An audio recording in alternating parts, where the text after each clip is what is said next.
Emerald podcast series. Research that makes a difference. Welcome to the Emerald podcast series. In this series, we speak to experts from around the globe using research to create real impact. In each episode, we explore the role of research within the context of the environmental, economic, social, and political challenges facing our society, and look at the ways in which research, policy, and practice interact to affect communities around the world. We're your hosts. I'm Daniel Ridge. I'm Helen Beddoe, and we are publishers at Emerald Publishing. In this episode, we're joined by David Mellor to discuss themes around data sharing, openness, and transparency in open research. David is leader of policy initiatives at the Center for Open Science. We discuss the findings of a recent global survey which Emerald Publishing commissioned in August 2020, which gathered views on change within academia. The survey highlighted a number of themes, including open data, barriers to publishing open access, and measures of impact. Thanks, David. Thank you so much for joining us. You're welcome. Thank you so much for the invitation. So to begin with, can you tell us a little bit about the Center for Open Science? Sure. Yeah, we are a nonprofit company with a mission to increase trust and credibility and reproducibility in scientific research. We've been around for about 7 years, and we work to achieve that mission through three kind of main strategies. We're most well known for some of our reproducibility projects, where we attempt to replicate the results of previously published findings. So the reproducibility projects in psychology, in social sciences, and in cancer biology aim to take previously published findings and see if we can come to the same results using the same methods as the original authors. And really, the lessons learned from those practices, the barriers to reproducibility that pop up, inform our policy and culture change and advocacy work. So we work in order to apply lessons learned from those processes to what types of ideal practices should be encouraged by funders of research and publishers of research. And finally, we work to enable the types of activities for which we advocate. So a lot of what we're about is large collaborations, data sharing, specifying in advance how work should go. And so we build and maintain the OSF, which is an online platform that enables data sharing, collaboration, and things like preprints. Okay, yeah, I really want to talk about OA aspect of what you do, open access. Mm-hmm. But I'm really interested, first of all, just to kind of hit it off right off the bat, what is wrong with academia? Because I think that's really actually a really great place to start and then see where open access fits into that. So I know that you guys work a lot on trying to make reforms within academic culture. Mm-hmm. So what do you think are some of the biggest problems within academic culture, academic production, consumption that you think need to be reformed? Yeah, that's a really tough nut to crack, but it sort of comes down to the fact that individuals are kind of rewarded for a quality over quantity mindset. There's number of citations or number of publications or number of grants come in, which really distorts the desire that the scientific community, that individuals have to focus more on quality over quantity. And when you ask researchers, tell me what you're focused on, quality over quantity, we all kind of self-identify. We're all focused on the quality over quantity. But when you ask the same people, tell me what your colleagues or your competitors are focused on, they'll often say, well, they're just focused on quantity over quality. And so there's that real mismatch between what we as individual scientists value and what we perceive the scientific community is acting on. So it becomes kind of a collective action problem. We all want to be more open, share more freely, publish just the best, most rigorous research. But it has that perception of almost diminishing one's own reputation. And so we focus on the most selective journals or the most surprising results, even if those comes at the expense of some of the quality indicators that we would like to ideally see more of. Well, what about things like impact factor and things that are constraining publications by researchers? Yeah, impact factor is a great example of something that everybody loves to hate.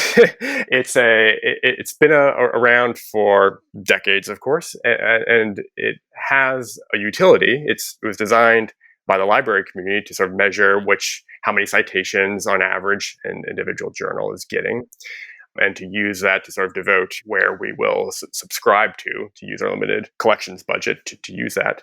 But it's come to represent an aura of quality or of prestige, really, is what it is perceived as these days. Taking a measure of what's the average number of citations that articles in this journal come at every year. And the higher that is, it seems like that's going to be the marker of how good the individual articles are in that journal. And really, they have no relation to each other. There's no kind of rational argument that the impact factor would have any sort of relationship to the importance of the research or the quality or rigor that it connects to. So it's a big conflation of how we would ideally evaluate researchers and research with how we actually end up doing it. It's a shortcut. It's an easy shortcut that we all take, and it persists because we can immediately see the perceived prestige that is attached to an article once it gets accepted at a high impact factor journal, because it takes time and effort, and those are both resources that everybody has very little of, to do a better evaluation of an individual research study. It really takes being able to look under the cover, open the hood, and explore the data, the conclusions, the rigor of the work to really determine how important and how rigorous any given empirical research article is. Well, the Center for Open Sciences is offering a sort of counter to the journal impact factor, which is the transparency and openness promotion factor, right? Or TOP. Yeah, the TOP factor. Can you tell us about that, how it works? Right. The TOP factor evaluates the journal policies and author guidelines and evaluates them against the framework provided by the TOP guidelines. So the TOP guidelines has 8 specific recommendations for how journals and funders should incentivize or require activities such as data sharing, materials sharing, analytical code sharing, and other things such as the degree to which the journal or the funder encourages replication studies, which I can get into a little bit in a few minutes, and activities such as pre-registration, which is specifying in advance how a study is going to be conducted before you know what the results look like. And these aspects of journal guidelines really get down to how completely the study was reported and what process the authors went through to design, conduct, and analyze the study. And with the replication standard, replication studies are kind of the bread and butter, how science was kind of designed to evaluate credibility. But it's something that very few journals want to publish and very few funders want to fund because it's seen as relatively boring compared to being the first to discover some new correlation or some new impact. So the TOP factor is really designed as an alternative to measures such as alt metrics or the journal impact factor that really evaluate the attention that's being given to or brought to an article or to a journal. And it's really designed to focus on the policies and practice that align with these core values of how science should work. So does the journal require disclosure of whether or not these practices occur? That's kind of a level 1 approach and worth 1 point each for every time they require disclosure of one of these practices. Does it mandate something like data sharing? If so, that's what we call 2 points, sort of level 2. Or does it actually verify? Sometimes there are some societies that will look at the data, look at the way that it was analyzed, and check to see if somebody else can come to the same results as are being reported in the journal. And that takes a lot of time, of course, and a lot of effort. Not many societies or journals or publishers can devote that to each article, but it is a reach goal that we advocate for. And so the TOP factor really evaluates based on those criteria and gives a number of how many points this journal's policies align with. And we've evaluated about 450 journals so far in the TOP factor database. Many of them, I think the modal response is still just about a 0 or a 1. So very few journals taking concrete steps to require disclosure of these types of practices. And that's a 0 or a 1 out of a possible 29 points. So that's not making much progress. And we really encourage journals to be around the 10 to 15 range. So what you're really trying to do is encourage change through this. It's a big experiment to see if we can allow comparison between disciplines, between journals and publishers. When editors see this, they say, oh, this journal that I know pretty well is doing this. What does it take to raise my TOP factor a couple of points to match the peers I have in my community? Well, what sort of feedback have you been getting from journal editors and publishers about TOP factor? There's two bins, I would say. A lot of them are saying finally this is a way that allows us to really focus on the types of science that matter. These are issues that really get to the important things that science should be focusing on. So thank you for giving us a good way to show the steps that we're taking, or to allow us to discover which other journals are doing it a little better than we are, so we can basically copy from them and apply those policies. Those are the types of conversations that we have had a lot of over the past year in journal editors talking about these practices. And there's been a lot of pushback. Journals that have traditionally relied on impact factor to show their quality or prestige don't necessarily like a lot of the focus that we have on this. So it's controversial in that way. Well, how do these evaluation systems like TOP and impact factor, how do they figure into the overall ecosystem of open research and open access? They are making a lot of noise in some circles, and we're working to do is bring awareness of it to more and more decision makers. A lot of editors are talking about this during their editorial board meetings. It's not on the radar of everyone, but steps like this are ways to raise awareness about how it's important to focus on these types of issues. There are a couple of other evaluators that really focus a little bit more on some of the issues around preprints and around open access and how open it is. We do advocate and support a lot of preprint servers to help quickly disseminate results, freed from some of the gatekeeping and from the subscription processes that occur otherwise. Top Factor itself doesn't yet include measures of that, but will evolve over time. And so I can imagine that making its way into it in the future. In terms of open access, we had talked about making reforms in academia, and I'm wondering how open access is part of that reform. I mean, obviously, there's been a big shift in people willing to accept it, willing to publish open access, whether they're paying an article processing charge or they're publishing in a gateway that does a pre-publication before review. So how do you see open access falling into the evolution of this change that we're hoping to see in academia? I think it's at the forefront of how ideas disseminate through sometimes a sluggish academic culture. It's only been, less than 20 years, less than one academic generation, so to speak, that some of the biggest moves in open access have occurred. And some of those initial reactions are still felt by some of the old players, but some of the initial reactions, you have to get paid to get published in there. How good can the research actually be? A lot of that is being diminished by a lot of the good work that open access publishers are focusing on, activities such as transparency into the research lifecycle. So the more open the whole research lifecycle is, the less room for those types of disparaging comments are, because you can just go in and look at how good the research was and evaluate for yourself. And so I think the move towards open research process can complement very nicely the move towards open access, because it can directly address some of the concerns that some of the more senior voices I've heard in the past. And most younger scientists coming up through the pipeline are very familiar and appreciate the open access model. We know that with Plan S, a lot of funders are really getting behind. If we're supporting your work, part of that comes to supporting the publication of it so that it can be read by everybody. You mentioned Plan S just now. I'm curious how a group like the Center for Open Science responds to a plan like that. And if there are any plans on the horizon in the United States, for example, that we might have to react to. Nothing critical that's, I don't think, relatively well known. There's a lot of discussion about whether or not federal funders would do something similar to Plan S, and there's move towards that. There's reaction against that. For those of the audience who don't know, can you explain a little bit about Plan S? Just a brief explanation. Yeah, Plan S, it came out about 2018 by several key foundations. I think Wellcome Trust being one of the biggest ones behind it, saying, coming next year, if we're supporting your work, then we expect that the main outputs of the work be published open access, so that it's not behind a paywall, so that all of society can read and benefit from the work that we're supporting and the work that you're conducting.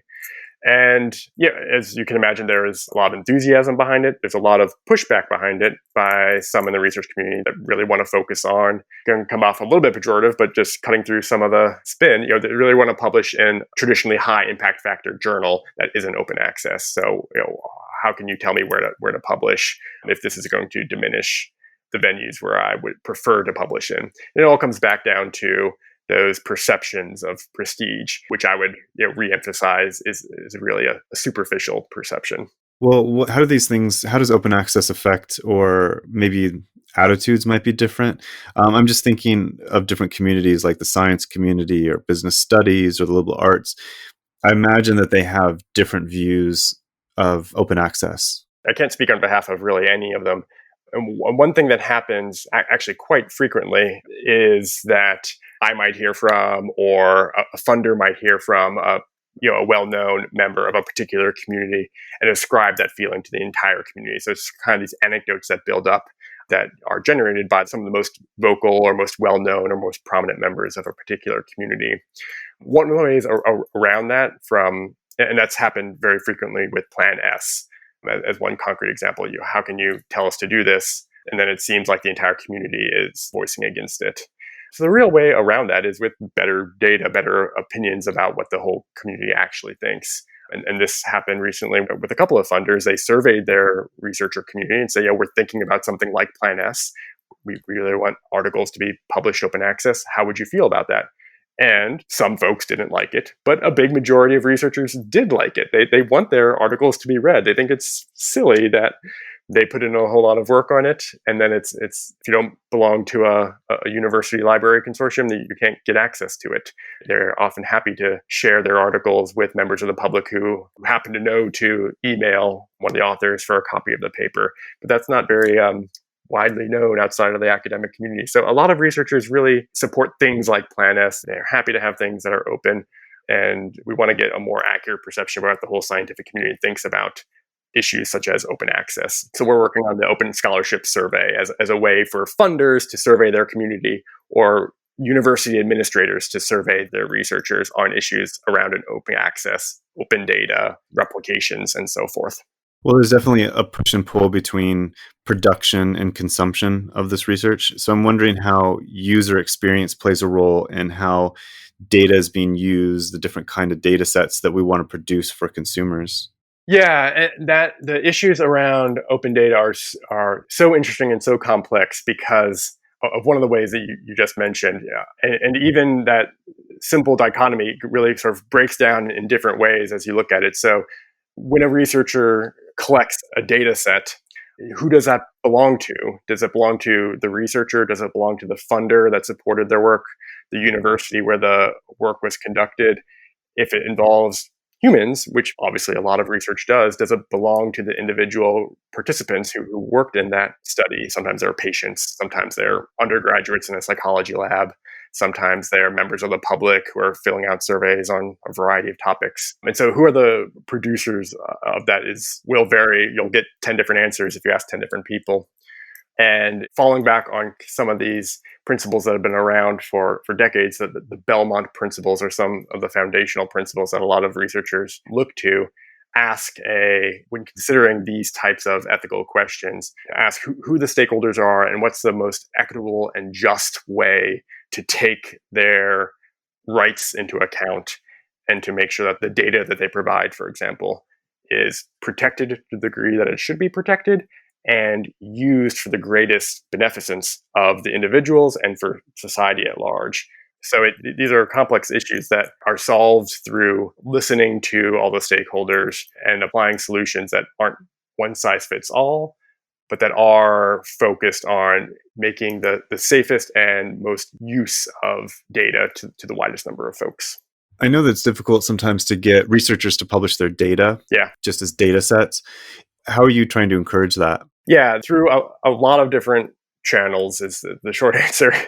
But I'll put them into sort of two different bins of benefits that we type to see. So let me just step back and begin with kind of a typical author's response when there's a lot of hesitancy around data sharing. I'll just interject there with some of the stats on that. So Emerald did this large global survey, and 7% of respondents admitted they didn't know how to share data. And then that also broke down to region specific, where in the Middle East and North Africa, it was 16% were unfamiliar with how to do it. So there is that lack of knowledge just from the get-go. Yeah, lack of knowledge is a barrier, lack of incentive to do so. There's no requirement, there's no additional credit given, or there's a perception that no credit is given for sharing a data set. So there's no perceived benefit, there's no perceived requirement or incentive for doing so. And even the most well-intentioned or the one who has the most desire to do so can very easily have a knowledge gap. They don't know the right way to do it. Should I put it all in the paper as tables and figures? Well, that would look horrendous. Should I put it in supplemental materials? Well, those often get detached from articles and make it hard to reuse. So there's a knowledge, there's an incentive gap. And trying to sweep all of that aside, looking at the strategies to get over those barriers and hurdles, fall into a couple of different humps. And it comes down to a lot of what we work on with the top guidelines. So the data policies that we work on with funders and with publishers start with making sure that credit is given and recognition is given for when these activities take place. So we know that data sharing isn't required in too many journals or in too many institutions. But when it does happen, it's something that is kind of universally recognized as a good thing for the community. So let's give additional recognition or credit or visibility to those who are taking this voluntary step. And that meshes with the badging program very nicely, where there's just an icon that open data is available to support these underlying findings. And that's just a visual reminder that this data or that these findings are a little bit more transparently reported than are typically seen. There also seems to be a concern with the content of the data. More than half the respondents to the Emerald survey, 61% North America, said they were concerned over data sets that contain sensitive or personal information. So there is that aspect of it, isn't there? Yeah, and it's a very persistent concern that comes up legitimately all the time. What our main recommendation is in that area comes down to metadata, essentially. First of all, evaluate whether or not data that are being shared actually are sensitive, or there would be some concern sharing that data. And that really starts when you recruit participants into the research pool. Ask them if they would like their data shared. A vast majority of research participants do want that data shared because they see that as being a benefit to the whole scientific process. And those that don't, those can be separated out as they should be, because that data belongs to the person who's providing it, really. So it really begins at that step. Later on in the process, sometimes there are simple steps that can be taken to remove identifying information just to make sure that comes out where it should. And when that is not possible, there are still steps that can be taken to accrue some of the benefits of data sharing. So at the very least, sharing all of the metadata around the data set, precisely what the variables were and how they were included in the analysis, is a step that's often not included in many manuscripts. But those are in our sort of top guidelines of what to do when data can't be shared. Yeah. What do you think publishers should be doing? I think publishers have a role in a couple of different areas. I think they should help shift the expectation that transparency should be the default. And if it can't be transparent, then here are 3 things you can do, instead of sharing the full data set. Reshift the expectations. There's a lot of role for training. If you don't know how to share a data set, here are 3 links to guide you through the process. We really, getting back to top factor, a 1 or a 2 point on the top factor scale is requiring disclosure, which is simply a data availability statement. Tell us if data are available, and if so, how to get them. That's a step above what we see as what most journals are taking. So I think that sort of level 1 approach is the bare minimum. And then sort of the level 2 approach is that requirement to make data available as long as ethical concerns don't prevent it. And when they do prevent it, here are the steps you can take. And that level 2 approach does take a little bit more work because you have to have those kind of exceptions in place and a lot of much more clear guidance for what to do when those pop up. But it is possible, and I think it should be on the roadmap of moving from a kind of a level 1 to a level 2 world where we see transparency becoming more and more of the expectation. So I think a really good point to end on would be, what should researchers do? So what advice would you have to researchers who come to you and say that they want to publish open access? So I'm going to answer that question, but I'm going to step back 1 minute and I will come back to it. What we advocate for is kind of a culture change of making these types of activities possible and expected and part of a normal community before we start seeing them being part of the required set of activities. So early on, I would say to researchers is find peers, find colleagues, find groups of like-minded colleagues who are grappling with these similar issues directly. and see what they're doing and see where they're publishing or where they are having either a good publishing experience or what types of research practices they are taking on that are showing benefits. One thing I wanted to mention earlier that I got a little bit sidetracked on, and I'll come back to your initial question, I promise, was kind of some of the overall benefits of data sharing are often come back to the individual researcher themselves and not the wider scientific community, just because the process of getting ready to share a data set involves a lot of what we call data hygiene, getting everything set and ready to go so that others can take a look at it. Those are good steps that transparency incentivizes. Likewise, when deciding where to publish, you'll get more citations. More people will be able to see the impact of your work. We know that policymakers themselves in the halls of Congress often can't get the articles that they want to say. And these are the people that we really want to be using evidence to inform their decision making. And so sort of ask yourself, who do you want to be able to get to this information, and let that inform your opinion. Check out Top Factor. Journals that are taking great steps to focus on these core issues of how science should be conducted are journals that I would say are better at focusing on what matters. So those are some of the kind of the roadmap of suggestions I would give to a researcher in that place. Great. Well, thank you so much for talking to me about this today. I'm really happy to participate. Thank you for the invitation. We hope you enjoyed this podcast and hearing from David. Keep a lookout for more podcasts coming up, which will delve deeper into a number of open research topics.